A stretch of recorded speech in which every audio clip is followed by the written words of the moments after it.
Hey everyone, good morning. I just woke up and I was dying to tell you about my audition number 2 and 3. So here it goes. My audition number 2, I was auditioning to be a host on a network that's launching in January.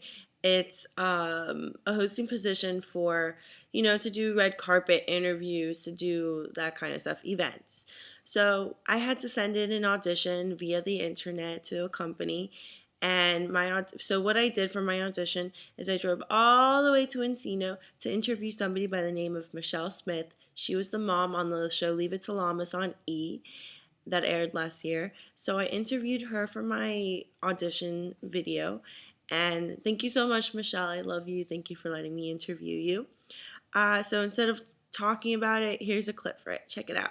Do you know what a cougar is? Well, I guess it's considered an older woman that's attractive. I don't know. God for these animals. They've really, they can do amazing They can things do to one's amazing spirit. things. To one's spirit. See, only your my spirits. Only your spirits. Yeah. I mean, yeah, I don't know how the term cougar, where it came from, but I think it's every time I hear that, I kind of want to throw up because I just think it's. Hope you liked it. Thank you, Michelle, for letting me interview you. It was a lot of fun, and I got to send in that really cool interview to a network for a national hosting position. So, cross my fingers. Hope we get it. Hope I get it. So then after I did that in the morning, I drove all the way to a theater in Hollywood, and I was auditioning for a role to be a vampire in a show called Vampire Masquerade. And when I walked into the theater, it was really cool actually, because I haven't been in a theater since I graduated from FAU, because I was a theater major there. So it took me back to my theater days, seeing everybody's headshots on the walls and stuff like that. That was really cool.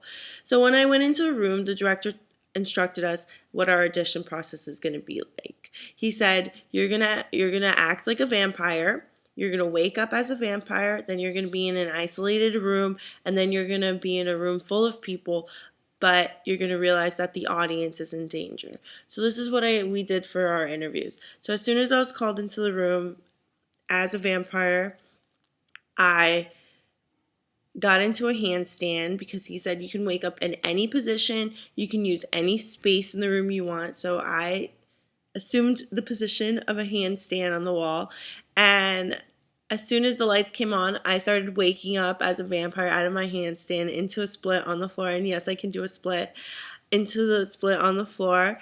And the lights turned blue, and then I pretended like I was in isolation. There are other people also auditioning in the room with you. So I pretended like I was in isolation. I walked around the room and I was like feeling the walls, because in theater, they teach you to use your body and use your space. So whoever thought my theater degree wasn't going to come in handy, I got cast in this show, so that was cool. So I did a handstand.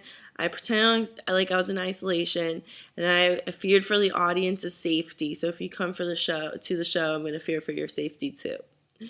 So I got cast. Rehearsals start in 2 days, which is really exciting. You go from audition, rehearsal to show. Really quick turnaround. I like that. And I will let you guys know how audition number 4 goes and how rehearsal number 1 goes. It'll be my first theater rehearsal in like a year, so that's going to be really fun and interesting. And I actually hope you guys come see me in the show if you're here in LA. That's it. I hope you enjoyed. I can't wait to be a vampire, and I'll see you soon.